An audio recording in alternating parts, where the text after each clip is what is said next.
Bismillahirrahmanirrahim. Assalamualaikum warahmatullahi wabarakatuh. Alhamdulillah. Wassalatu wassalamu ala Rasulillah wa ala alihi wa sahbihi wa mawala. La haula wa la quwwata illa billah. Amma ba'du. Hari ini kita akan melanjutkan tentang pembahasan materi kita, yaitu tentang pembahasan ilmu mantiq. Ya.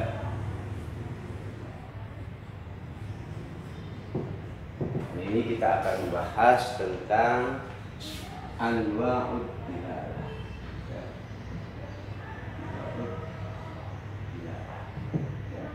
Macam-macam daripada dilalah. Ya. Dilalah itu sendiri apa sih? Dilalah ya, artinya adalah ba'mu amrin ya, in amrin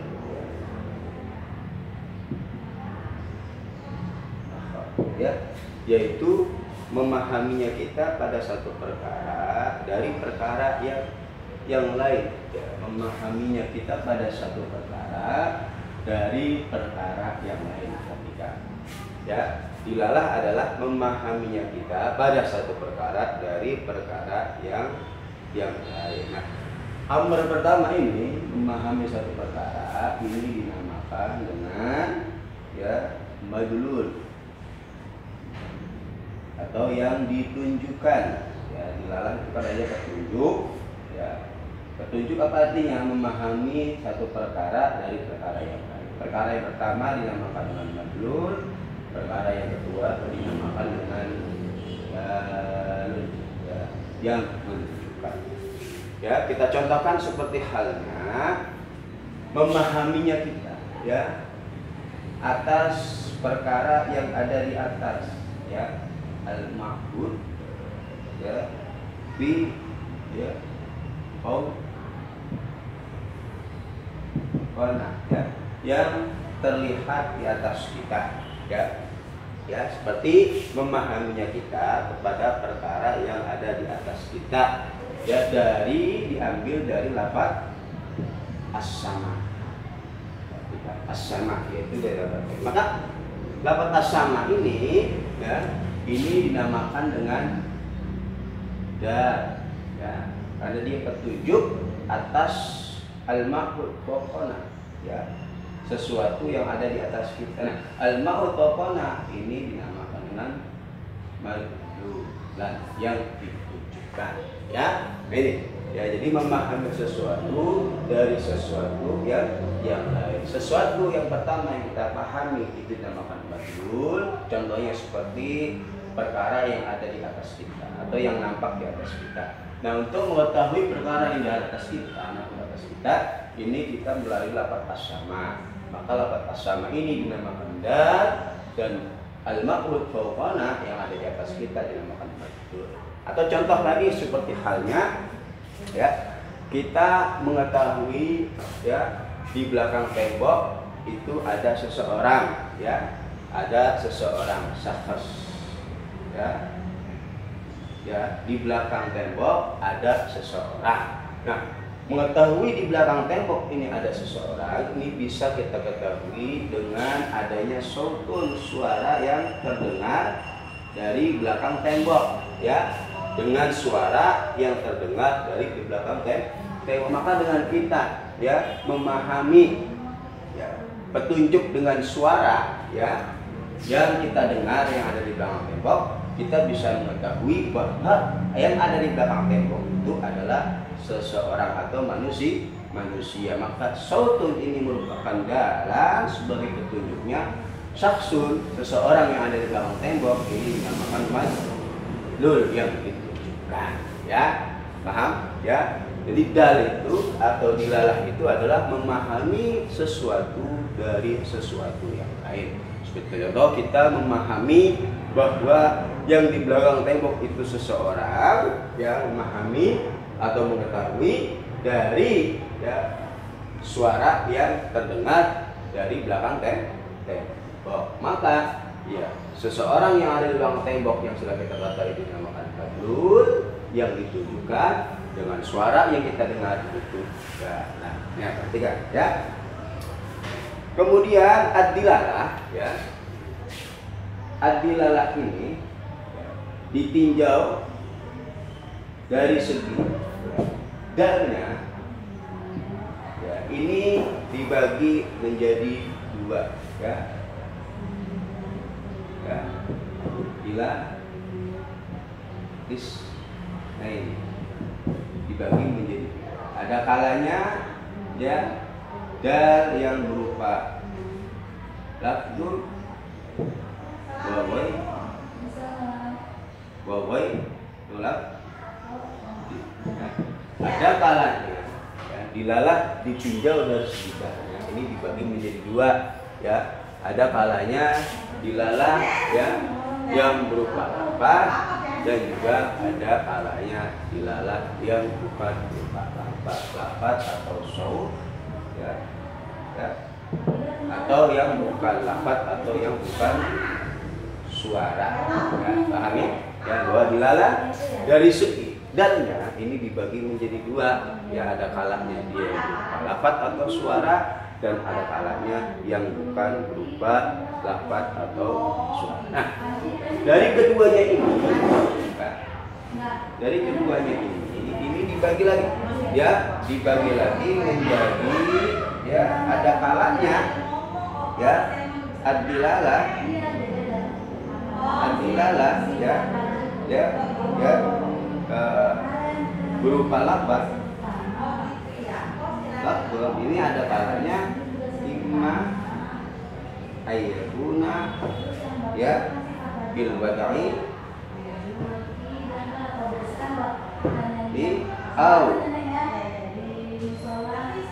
bit tabai au bil ya. Jadi dilalah ditinjau dari segi dalnya ya, petunjuknya ini dibagi menjadi dua, yaitu petunjuk yang berupa lafaz atau suara dan petunjuk yang berupa bukan lafaz atau bukan suara. Nah, dari petunjuk yang berupa lafaz atau yang bukan berupa lafaz ini juga ya dibagi lagi ya menjadi dilalah ya yang berupa wada'iyah, yang berupa tobaiyah dan yang berupa akliyah, baik dari segi lafaz atau ad-dilalah atau yang bukan lafaz sama ya. Baik yang berupa lafaz dan yang bukan berupa lafaz itu sama-sama dibagi menjadi petunjuk. Ada kalanya dia berupa wada'iyah, ada kalanya tobaiyah, ada kalanya akliyah ya. Perhatikan ditinjau dari segi dalnya. Kita perhatikan contoh, kemudian kita perhatikan misal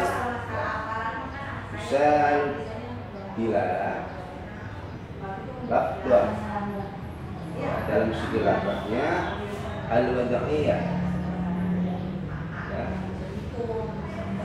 wada'iyah yang berbangsa wada'iyah ya. Kalau kita artikan secara bahasa Indonesia adalah wada'iyah itu peletakan ya, peletakan yang telah disepakati oleh umumnya manusia ya. Petunjuk yang berupa lafaz yang berbangsa peletakan yang sudah disepakati atau disetujui oleh mayoritas umumnya manusia, baik itu satu wilayah ya, satu daerah, bahkan satu negara setelah disepakati atas kalimat tersebut. Nah, seperti contoh di sini adalah seperti halnya lafaz al-asad. Al-asad ya, ini menunjukkan pada makna alal hayawanil muhtarish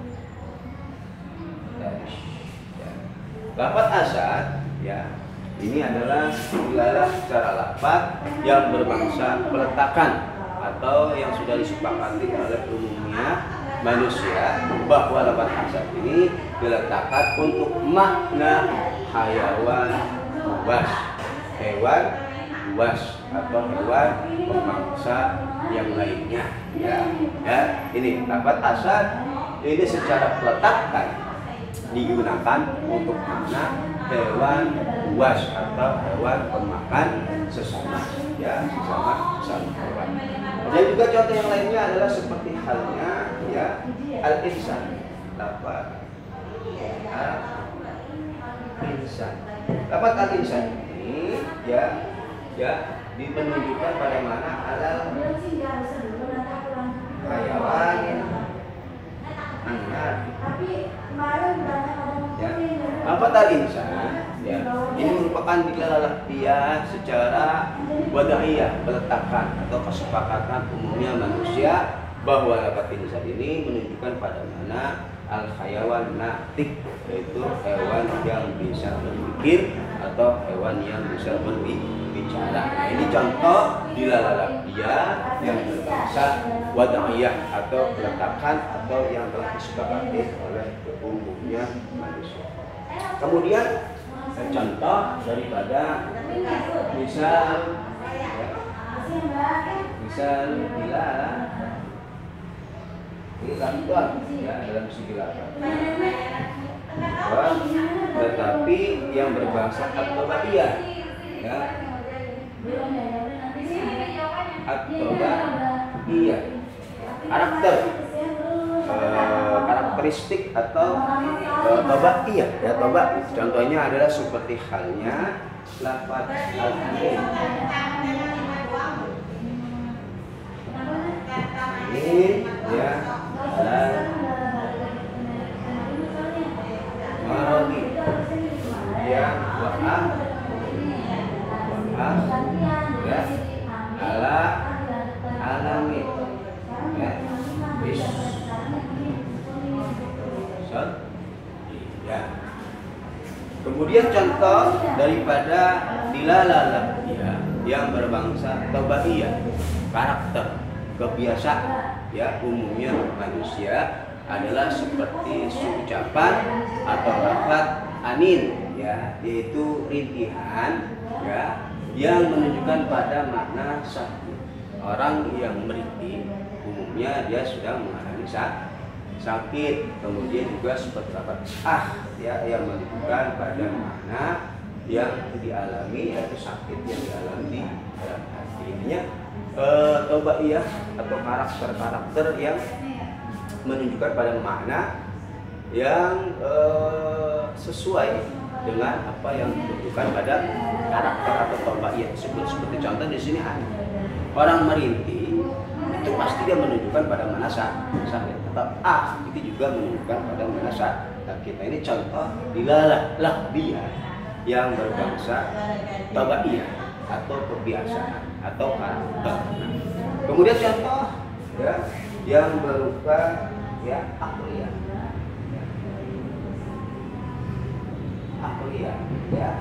ya dilalah lafziyah yang berbangsa akliyah, yaitu dilalah kalam mutakallim ya dilalah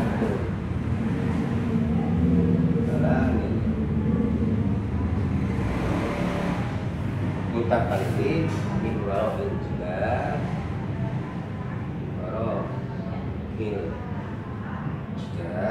ala hayat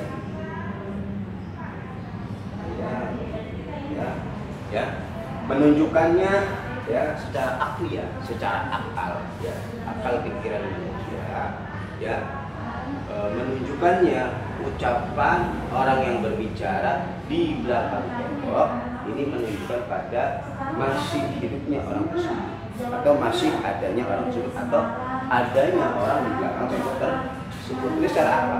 Ya secara apa?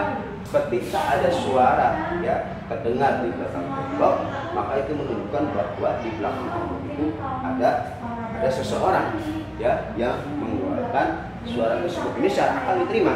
Ya, nah ini merupakan contoh dilalah lafziyah yang berbangsa akliyah, yaitu suara dari suara orang yang berbicara yang ada di belakang tembok ini menunjukkan bahwa di belakang tembok tersebut ada manusia atau orang yang ada di belakang tembok tersebut.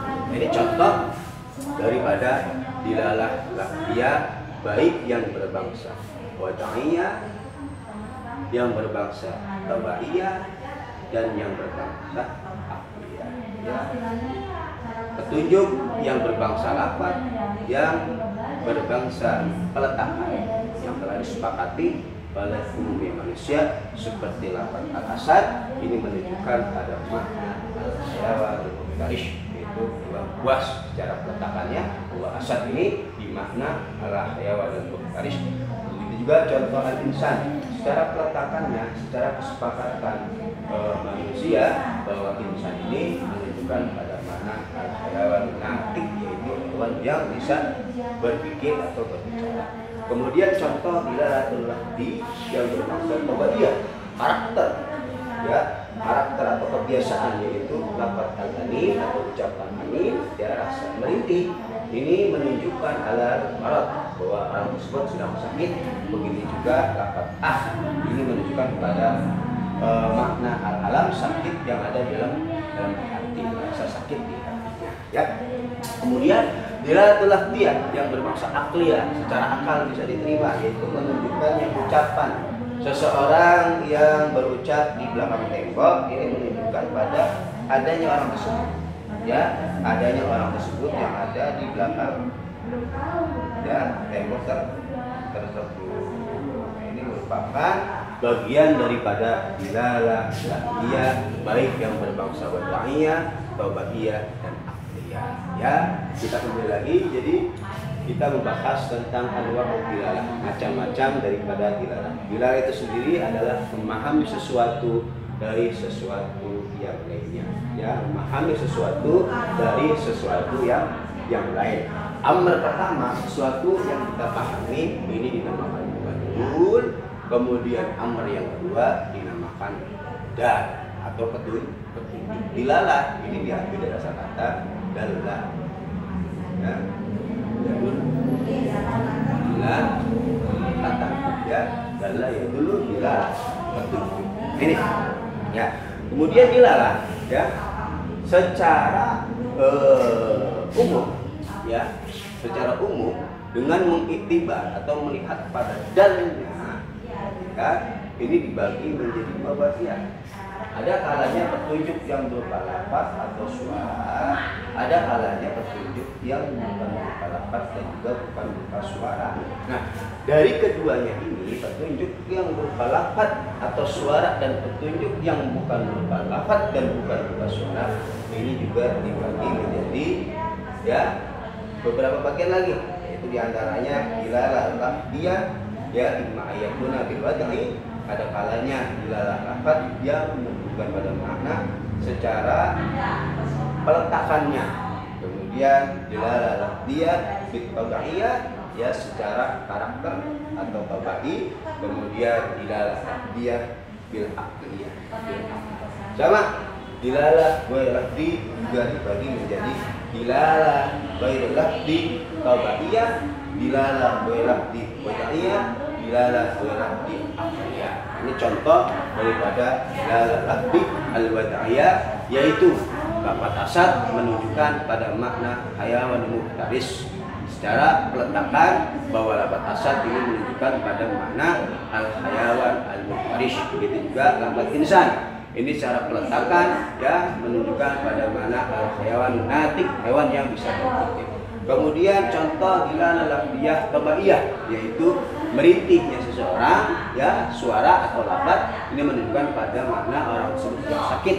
Juga lafaz atau ucapan ini juga menunjukkan pada makna orang tersebut sedang mengalami sakit. Kemudian dilalah lafziyah yang berbangsa akliyah, seperti contoh menunjukkannya ucapan seseorang yang terdengar di belakang tembok, secara akal menunjukkan bahwa di belakang tembok tersebut masih ada seseorang tersebut, masih ada orang, pasti ada orang.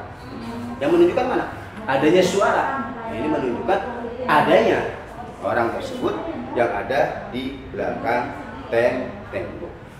Kemudian, ya, kita perhatikan lagi, kita lanjutkan lagi contoh daripada, ya, dilalah ghair lafzi, ya, dilalah, ya, dilalah ghair lafzi, ya, yang bukan berupa lafaz, ya, dilalah ghair lafzi yang berbangsa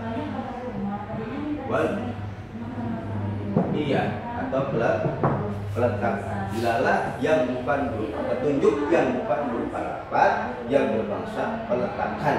Contohnya dilalatul isyarah, ya. Dilalatul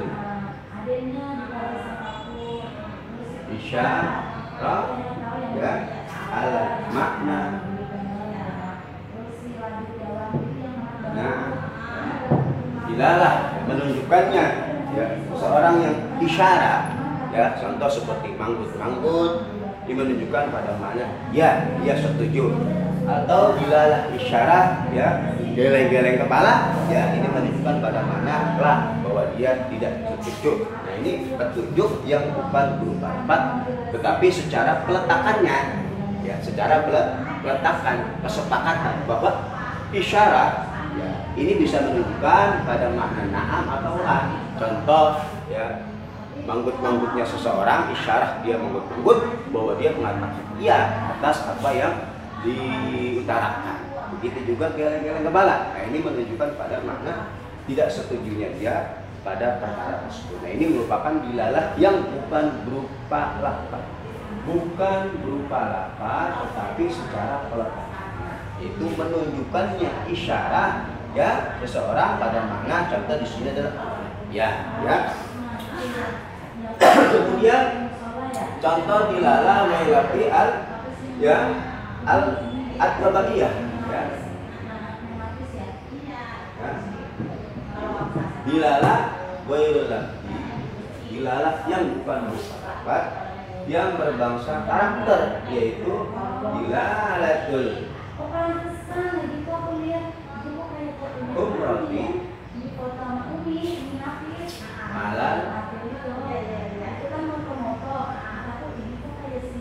khajar, ya, yaitu menunjukkannya pada merahnya muka, ya, merahnya muka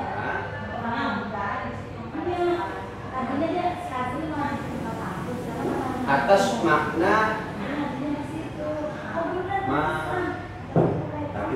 ya, dilalah yang bukan berupa lafaz, yang berbangsa karakter, yang berbangsa tabaiyah, ya, karakteristik atau tabaiyah, yaitu menunjukkannya, ya, merahnya wajah seseorang, menunjukkan pada makna bahwa dia orang tersebut sedang malu.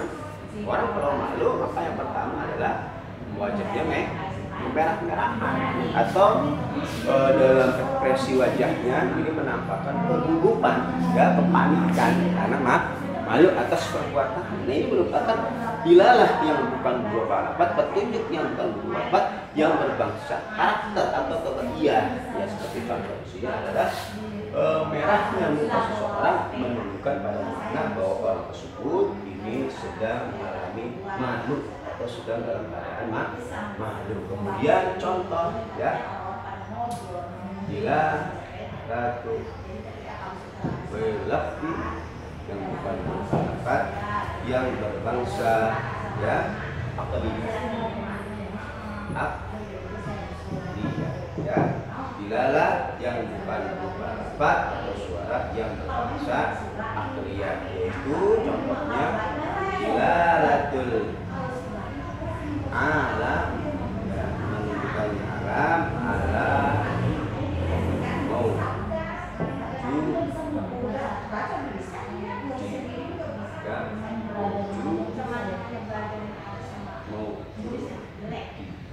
ya, yaitu menunjukkannya alam, ya, atas, ya, zat yang mewujudkan alam tersebut. Ini secara akal, ya. Contoh dilalah yang bukan berbangsa lafaz, yang berbangsa akal, yaitu menunjukkannya adanya alam ini atas zat yang mewujudkan alam tersebut. Secara akal pikiran, secara nalar manusia ini bisa diterima adanya alam raya, adanya kita, adanya bumi, adanya langit, ini pasti menunjukkan adanya zat yang menciptakan alam raya tersebut. Secara akal ini diterima. Ini namanya dilalah ghairul yang berbangsa, dilalah yang bukan berbangsa atau suara yang berbangsa akal. Secara akal manusia diterima, yaitu menunjukkannya adanya alam raya ini pada zat yang menciptakan alam raya itu sendiri. Ya, mudah-mudahan ya sedikit pembahasan kita, nanti kita lanjutkan tentang pembahasan di dalam ini ya bisa dipahami ya dengan seksama ya, agar kita bisa mengolah daripada pemikiran kita dengan baik, karena ilmu mantek ini kaitannya dengan ilmu berpikir, ilmu tentang olah pikir. Agar olah pikir kita ini menjadi benar, agar olah pikir kita ini menjadi baik, tentunya kita harus mengetahui bagaimana cara berpikir yang benar dalam kita menggunakan pemikiran kita. Karena pemikiran ini atau akal ini adalah merupakan satu potensi yang Allah berikan kepada manusia, potensi yang luar biasa. Maka ketika seseorang bisa memanfaatkan akalnya dengan baik, insya Allah dia akan bisa mengenal Allah Subhanahu wa Ta'ala. Amin amin ya rabbal alamin. Wassalamualaikum warahmatullahi wabarakatuh.